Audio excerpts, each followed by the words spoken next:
എല്ലാവർക്കും നമസ്കാരം. നീതി നിഷേധിക്കപ്പെടുന്ന ഒരു കാലഘട്ടത്തിലൂടെയാണ് നമ്മൾ പോയിക്കൊണ്ടിരിക്കുന്നത് അല്ലേ? അപ്പോൾ ഈ കഴിഞ്ഞ ദിവസം നമ്മൾ സംസാരിച്ചു സാൻജോ സുനിൽ എന്ന് പറയുന്ന അയർലൻഡിൽ മരണപ്പെട്ട ഒരു സഹോദരൻ്റെ വിഷയവുമായിട്ട് സംസാരിച്ചപ്പോൾ അദ്ദേഹത്തിൻ്റെ കുടുംബവും എന്താണ് നീതിക്ക് വേണ്ടി കാത്തിരിക്കുകയാണ്. അപ്പോൾ അതുകൂടാതെ നമ്മൾക്കറിയാം ഇന്ന് ക്രിസ്ത്യൻ ഗോളത്തിലേക്ക് വന്നു കഴിയുമ്പോൾ ഒരുപാട് പീഡകളിലൂടെ ക്രിസ്ത്യാനികൾ കടന്നു പോകുന്നുണ്ട്. എവിടെയാണ് നമ്മളൊക്കെ സേഫായിട്ടാണ് ഇരിക്കുന്നതെങ്കിലും നമ്മുടെ നോർത്ത് ഇന്ത്യ പോലുള്ള സ്ഥലങ്ങളിലോട്ടൊക്കെ ചെന്ന് കഴിയുമ്പോൾ എന്താണ് അവരൊത്തിരി വിഷമങ്ങളിലൂടെയും പ്രതിസന്ധികളിലൂടെയും ഒത്തിരി എതിർപ്പുകളിലൂടെയും ഒത്തിരി ശാരീരിക പീഡനങ്ങളിലൂടെയും മാനസിക പീഡനങ്ങളിലൂടെയും ഒക്കെ അവിടെ ഓരോരുത്തരും കടന്നു പോയിക്കൊണ്ടിരിക്കുകയാണ്.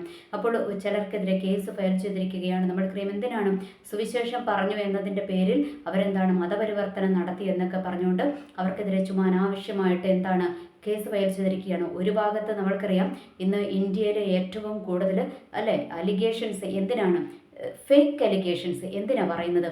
ചിലർ പറയും പീഡിപ്പിച്ചു, അങ്ങനെ തന്നെ തോണ്ടാൻ വന്നു, അതിന് വന്നു, ഇതിന് വന്നു എന്നൊക്കെ പറഞ്ഞുകൊണ്ട് വ്യാജ പീഡന പരാതികളുടെ ഒരു കുത്തൊഴുക്ക് തന്നെ നമ്മൾ ഈ കുറേ ദിവസങ്ങളായിട്ട് കുറേ നാളുകളായിട്ട് നമ്മൾ കണ്ടുകൊണ്ടിരിക്കുകയാണ്. അതുപോലെ തന്നെയാണ് ഇങ്ങോട്ട് വന്നു കഴിയുമ്പോൾ നമ്മളുടെ ക്രിസ്ത്യൻ കുളത്തിലോട്ട് വന്നു കഴിയുമ്പോൾ എന്ത് വിഷയം വന്നാലും ഇവരെന്താണ് ഞങ്ങളെ മതപരിവർത്തനം ചെയ്തു, അല്ലെങ്കിൽ ഞങ്ങളെ മതപരിവർത്തനം നടത്തുവാനായിട്ട് ഇവർ ശ്രമിച്ചു, ഞങ്ങളുടെ അടുത്ത് വന്നു എന്നൊക്കെ പറഞ്ഞു ക്രിസ്ത്യാനികൾക്കെതിരെ വ്യാജ പരാതികൾ ഇഷ്ടം പോലെ ഇന്ന് കൊടുത്തുകൊണ്ടിരിക്കുകയാണ്. അപ്പോൾ പലരും ഇന്ന് കോടതികളിൽ കയറി ഇറങ്ങുകയാണ്. എന്തിനാ? ദൈവത്തെക്കുറിച്ച് പറഞ്ഞതിൻ്റെ പേരിൽ, അല്ലെങ്കിൽ പറയാതെ തന്നെ പറഞ്ഞു എന്നും പറഞ്ഞ് ഫേക്കായിട്ടുള്ള എന്താ പറയുക കേസുകൾ ഫയൽ ചെയ്തിരിക്കുകയാണ്. അങ്ങനെ ഒരുപാട് വിഷയങ്ങൾ നമ്മൾക്കറിയാം ഇന്ന് അഭിമുഖീകരിച്ചു കൊണ്ടിരിക്കുകയാണ്. അതുപോലെ തന്നെ നമ്മളുടെയൊക്കെ ജീവിതത്തിലോട്ട് വന്നു കഴിയുമ്പോൾ അല്ലേ നമ്മൾക്ക് ലഭിക്കേണ്ട നന്മകൾ ലഭിക്കാതിരിക്കുക, അത് ആത്മീയത്തിലാകട്ടെ ഭൗതികത്തിലാകട്ടെ ലഭിക്കേണ്ട നന്മകൾ ലഭിക്കാതിരിക്കുക, തടയുക.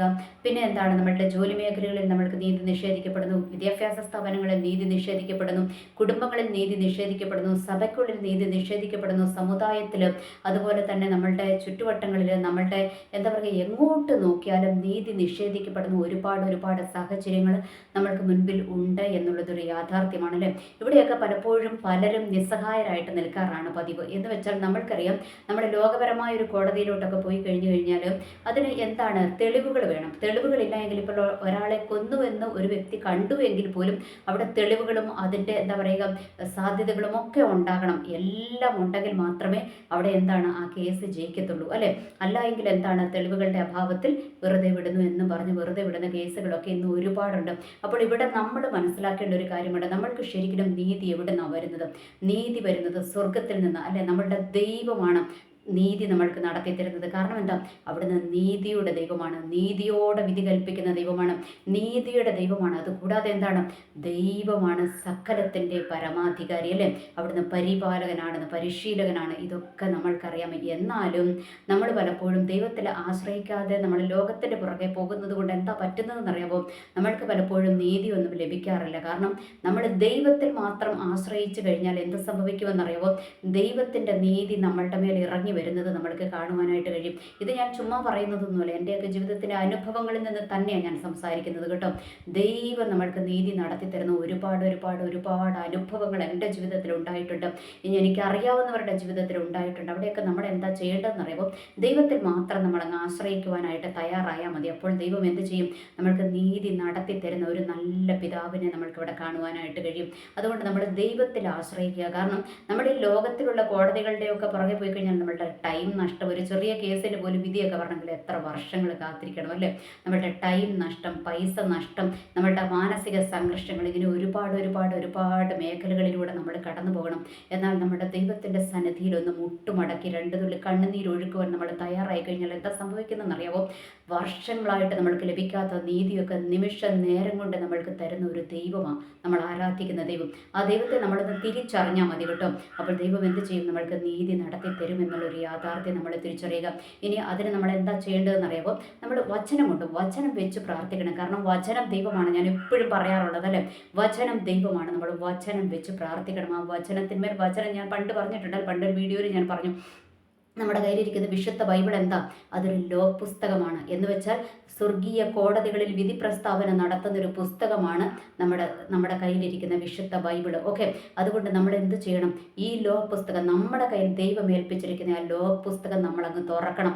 അതിനകത്തെ ലോയൊക്കെ നമ്മളൊന്ന് പഠിക്കണം. അത് നമ്മളൊന്ന് പറയുവാനായിട്ട് തുടങ്ങണം. അപ്പോൾ എന്താ സംഭവിക്കുന്നതെന്ന് അറിയാമോ? നീതി നമ്മൾക്ക് ഇങ്ങനെ ലഭിക്കുന്നത് നമ്മളുടെ ജീവിതത്തിൽ നമ്മൾക്ക് അനുഭവിക്കുവാനായിട്ട് കഴിയും. ഒരു സങ്കീർത്തനം ഞാനൊന്ന് ജസ്റ്റ് പറഞ്ഞു തരാം. സങ്കീർത്തനം 35 ഓക്കെ, സാംസ് 35 സങ്കീർത്തനം 35.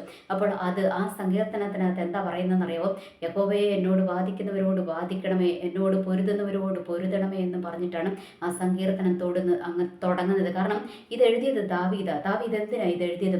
ദാവീദ് ഒരു തെറ്റും ചെയ്യാതെ ദാവീദിന് ഒരുപാട് സ്ഥലങ്ങളിൽ നീതി നിഷേധിക്കപ്പെട്ടു അല്ലേ?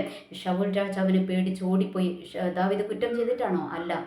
അവിടെയൊക്കെ ദാവീദിന് നീതി നിഷേധിക്കപ്പെട്ട ഇടങ്ങളായിരുന്നു. പക്ഷേ അവിടെയൊക്കെ ദൈവം കൂടെ ഇരുന്ന് എന്താണ്? ദാവീദിനെ വിടുവിച്ചു അല്ലേ? അപ്പോൾ ദാവീദ് ചൊല്ലിയൊരു പ്രാർത്ഥനയാണ്, ഒരു ഗീതമാണിത്. അതുകൊണ്ട് നമ്മൾ എന്ത് ചെയ്യണം? ഈ ഒരു വചനം 35 സങ്കീർത്തനം നമ്മൾ ആർക്കെങ്കിലും നീതി നിഷേധിക്കപ്പെടുന്ന ഇതുപോലെ കോടതികളിലാണെങ്കിലും അല്ലെങ്കിൽ നമ്മുടെ ആത്മീയ മേഖലകളിലാണെങ്കിലും സ്കൂളുകളിലാണെങ്കിലും കോളേജുകളിലാണെങ്കിലും നമ്മളുടെ ജോലി മേഖലകളിൽ കുടുംബത്തിൽ എവിടെയൊക്കെ നമ്മൾക്ക് നീതി നിഷേധിക്കപ്പെടുന്നുണ്ടോ അപ്പോൾ നമ്മൾ ചെയ്യേണ്ട ഒരു കാര്യമുണ്ട്. ദൈവത്തിൻ്റെ സന്നിധിയിൽ മുട്ടുമടക്കുക. എന്നിട്ട് 35 സങ്കീർത്തനം ചൊല്ലുക. 1-2 പ്രാവശ്യമല്ല. നിങ്ങൾ പ്രശ്നം വഷളാകുന്നു എന്ന് കണ്ടു കഴിയുമ്പോൾ എന്ത് ചെയ്യണമെന്ന് അറിയുമ്പോൾ ഒരു ദിവസം ഒരു 10 പ്രാവശ്യം ഈ സങ്കീർത്തനം നിങ്ങൾ ഇരുന്നങ്ങ് ചൊല്ലുക. അങ്ങ് നന്നായിട്ട് വിശ്വസിച്ച് ഇതങ്ങ് ചൊല്ലിക്കഴിയുമ്പോൾ എന്താ സംഭവിക്കുന്നതെന്ന് അറിയുമ്പോൾ 1-2 ദിവസം കൊണ്ട് വരുമെന്നല്ല പറഞ്ഞത്. ഒരു കുറച്ച് ദിവസം നിങ്ങളിതിങ്ങ് കണ്ടിന്യൂ ആയിട്ട് ചെയ്യുക. കണ്ടിന്യൂസ് ആയിട്ട് നിങ്ങൾ ഈ സങ്കീർത്തനം ഒന്ന് ചൊല്ലി നോക്കുകയും നിങ്ങൾക്ക് എവിടെയൊക്കെ നീതി നിഷേധിക്കപ്പെട്ടോ അവിടെയൊക്കെ ദൈവത്തിൻ്റെ നീതി നിങ്ങളുടെ ജീവിതത്തിൽ വെളിപ്പെട്ട് വരുന്നത് നമ്മൾക്ക് മനസ്സിലാക്കുവാനായിട്ട് കഴിയും. ഓക്കെ, ഒരു കാര്യം മനസ്സിലാക്കുക, നീതി നിൻ്റെ കയ്യിലും ഉണ്ടായിരിക്കണം കേട്ടോ. നമ്മൾ വേണ്ടാത്തതൊക്കെ ചെയ്തു വെച്ചിട്ട് നമ്മൾ മറ്റുള്ളവർക്ക് നീതി നിഷേധിക്കുന്നവരായിട്ട് ഇരുന്നിട്ട് കാര്യമില്ല. നമ്മളുടെ കയ്യിൽ സത്യമുണ്ട് എങ്കിൽ ദൈവത്തിൻ്റെ നീതി നമ്മൾക്ക് വേണ്ടി നിശ്ചയമായിട്ട് ഇറങ്ങി വരും എന്നുള്ളൊരു യാഥാർത്ഥ്യം തിരിച്ചറിഞ്ഞ് നമ്മൾ ഈ സങ്കീർത്തനം ചൊല്ലുവാനായിട്ട് തയ്യാറാകുക. അപ്പോൾ നമ്മളൊരു 10 പ്രാവശ്യം ചൊല്ലണമെന്ന് പറയുന്നത് എന്തിനാണെന്നറിയാമോ? ചിലർ ചോദിക്കാറുണ്ട്, ഒരു പ്രാവശ്യം ചൊല്ലിയാൽ പോരാ 10 പ്രാവശ്യം ചൊല്ലണം എന്ന് പറയുന്നത് എന്താണെന്നറിയാമോ? നമ്മളൊരു 10 പ്രാവശ്യം അങ്ങ് ചൊല്ലുമ്പോഴാണ് നമ്മളിലോട്ട് ആ വിശ്വാസം അങ്ങ് വർദ്ധിക്കും. അങ്ങ് വിശ്വാസം വർദ്ധിച്ച് അല്ലേ? ക്രിസ്തീയ ജീവിതത്തിന് അടിസ്ഥാനം എന്ന് പറയുന്നത് വിശ്വാസമാണ്. അപ്പോൾ ഈ വിശ്വാസം വർദ്ധിച്ചു കഴിയുമ്പോഴാണ് എന്ത് സംഭവിക്കുന്നത്? ആ വചനം അങ്ങ് ക്രിയ ചെയ്യുന്നത്. ഓക്കെ, അപ്പോൾ അതുകൊണ്ട് എന്ത് ചെയ്യണം? അതുകൊണ്ടാണ് ഞാൻ പറഞ്ഞത് 10 പ്രാവശ്യം, ഒരു ദിവസം 10 പ്രാവശ്യം വെച്ചിട്ട് നമ്മൾ ഇതൊന്ന് ചൊല്ലി നോക്കിക്കുക. ഏത് വിഷയത്തിൽ നിനക്ക് നീതി നിഷേധിക്കപ്പെട്ടിട്ടുണ്ടോ അല്ലെങ്കിൽ നിനക്ക് എവിടെയൊക്കെയാണോ നിനക്ക് നീതി ലഭിക്കേണ്ടത് ആ വിഷയത്തിൻ്റെ മുൻപിൽ ദൈവത്തിൻ്റെ സന്നിധിയിൽ മുട്ടുമടക്കി സങ്കീർത്തനം ചൊല്ലുവാനായിട്ട് തയ്യാറാകുക. അപ്പോൾ ദൈവം എന്ത് ചെയ്യും? നിനക്ക് നിഷേധിക്കപ്പെട്ട നീതി നിന്റെ കരത്തിൽ കൊണ്ടെത്തന്ന് നിന്നെ മാനിക്കുവാൻ ദൈവം ശക്തനാണെന്നുള്ളൊരു യാഥാർത്ഥ്യം നമ്മൾ തിരിച്ചറിയുക. ഇനി ചിലത് നമ്മൾ പ്രവർത്തിക്കേണ്ടതുണ്ട്. അപ്പോൾ പ്രവർത്തിക്കണം. അതിൻ്റെ കൂട്ടത്തിൽ നമ്മൾ ഈ സങ്കീർത്തനം കൂടെ ചൊല്ലുക. അപ്പോൾ ഇത് ദൈവത്തിൻ്റെ സന്നിധിയിൽ നമ്മൾ പ്രാർത്ഥിച്ചു കഴിയുമ്പോൾ ദൈവം നിശ്ചയമായിട്ടും നമ്മളുടെ പ്രാർത്ഥനകൾക്കും കണ്ണുനീരുകൾക്കും യാചനകൾക്കും ദൈവം ഉത്തരം തരിക തന്നെ ചെയ്യും. ഞാൻ കഴിഞ്ഞ ദിവസം പറഞ്ഞിരുന്നു അല്ലേ, യാചിക്കുവിൻ എന്നാൽ നിങ്ങൾക്ക് കിട്ടുമെന്നാണ് പറഞ്ഞിരിക്കുന്നത്. അതുകൊണ്ട് നമ്മൾ യാചിക്കണം, ദൈവത്തോട് നമ്മൾ ചോദിക്കുമ്പോൾ ദൈവം നമ്മൾക്ക് തരുവാനായിട്ട് ഇടയാകുമെന്നുള്ളൊരു യാഥാർത്ഥ്യം നമ്മൾ തിരിച്ചറിയുക. അതുകൊണ്ട് 35 സങ്കീർത്തനം മറക്കരുത്. അത് നമ്മൾ ചൊല്ലുക. ഒരു ദിവസം 10 പ്രാവശ്യമെങ്കിലും മിനിമം ചൊല്ലുവാൻ നമ്മൾ തയ്യാറായി കഴിഞ്ഞാൽ എവിടെയൊക്കെ നീതി നിഷേധിക്കപ്പെട്ടിട്ടുണ്ടോ അവിടെയെല്ലാം ദൈവത്തിൻ്റെ നീതി ഇറങ്ങി വന്ന് നിന്നെ പരിപാലിക്കുന്നത് കാണുവാനായിട്ട് ഇടയാകും. എനിവേ, എല്ലാവർക്കും നല്ലൊരു ദിവസം ആശംസിക്കുന്നു. നന്ദി, നമസ്കാരം.